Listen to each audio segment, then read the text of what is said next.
બનાસકાંઠા જિલ્લાના વાવ થરાદ તાલુકાના વિભાજન મામલે ગ્રામજનોમાં વિરોધનો સૂર ઉઠ્યો છે। ધણીધર તાલુકાનું નવનિયુક્ત ગઠન થતાં સ્થાનિક લોકોએ અસંતોષ વ્યક્ત કર્યો છે।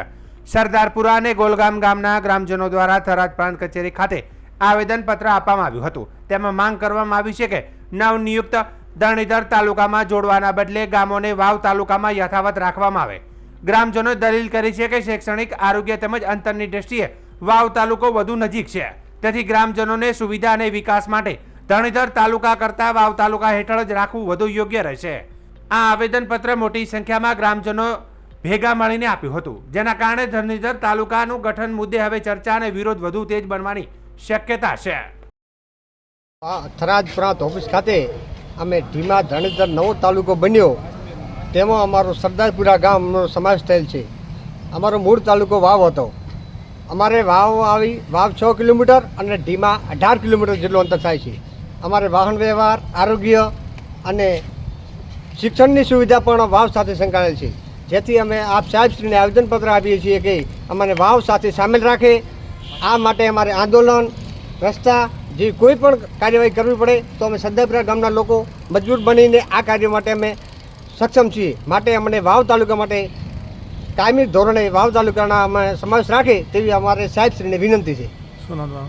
મારું નામ પરમાર સુરેશભાઈ ખેતાભાઈ, સરદારપુરા ગામનો રહેવાસી છું। નામ આસલ ભરતભાઈ છે। હું ગોલગામ ગામનો રહેવાસી છું। અત્યારે સરકારશ્રીએ ખૂબ સારું કામ કર્યું છે, જે બનાસકાંઠા જિલ્લામાંથી વિભાજન પાડી અને થરાદ જિલ્લો બનાવ્યો। તેવી જ રીતે વાવ તાલુકામાંથી વિભાજન પાડી અને ઢીમા તાલુકા બનાવ્યો।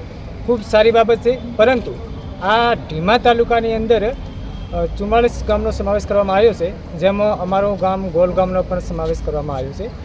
અત્યારે અમારે વાવ તાલુકા સાથે સારા સંબંધો છે, જેવા કે શાળા, હોસ્પિટલ, આરોગ્ય ખાતું હોય કે કોઈ પણ વેપારી ખાતું હોય, સોની બજાર છે। અને અત્યારે અમને જે ઢીમા તાલુકો આપ્યો છે એ અમારે દૂરનો છે।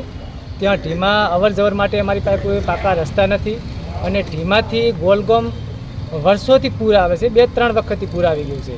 એ ઢીમા અને ગોલગામનું જે જોડાણ છે એ પૂરવાળો વિસ્તાર છે, એટલે અમારા માટે ઢીમા અત્યારે પૂરના કારણે અડચણરૂપ છે। એટલે અમારે નજીકનો તાલુકો વાવ અમારી પહેલી પસંદ છે અને અમારા માટે સારી બાબત છે। જે વાવ તાલુકામાં ઢીમાથી ગણો ને 10 કિલોમીટર છે વાવથી ગોલગામ, અને ઢીમાથી ગોલગામ આશરે 20-25 કિલોમીટર થાય છે।